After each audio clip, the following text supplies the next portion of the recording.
To bless Muhammad and his holy household. My name is Abdul Malik, and I'd like to welcome you all to join me on this journey as we go back to the books to figure out what really happened during and after the Prophet's life. Peace and blessings be upon him and his family. Stay away from the Shia. How many times have you heard this statement? Don't go near them, don't talk to them, and certainly do not discuss religion with them, for they will only confuse and misguide you. What a shame.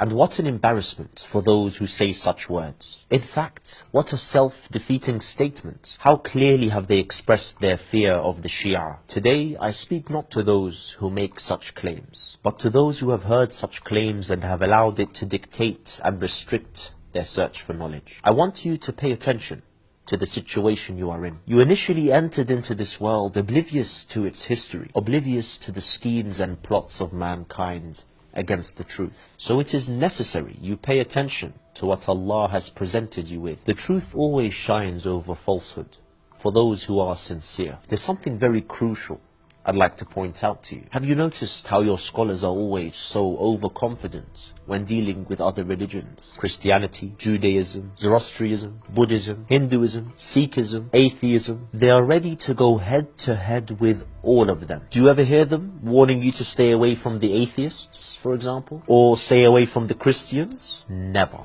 So why is this? Because these groups, with their false beliefs, hold no threat to them. How clear the truth is from the falsehood. But the Shia, what is all this about? Had they been firm on the truth, it would have been of benefit for them to tell their people to propagate their religion en masse to the Shia, just like they do with Christians and atheists. You would have seen them organize massive crowds for large public debates, just like they do with the Christians and atheists. But never would they do such a thing, because they recognize the benefit for such a situation would be for the Shia themselves. Instead, they raise their voices, screaming and shouting, telling people to stay away from the Shia, instigating campaign after campaign to kill and silence the Shia. If the voice of the Shia had been falsehood, then believe me, they would not have wasted their time playing these games of propaganda and waging their campaigns of violence. They would have taken the Shia to the intellectual battlegrounds of debate and discussion. But instead they instill fear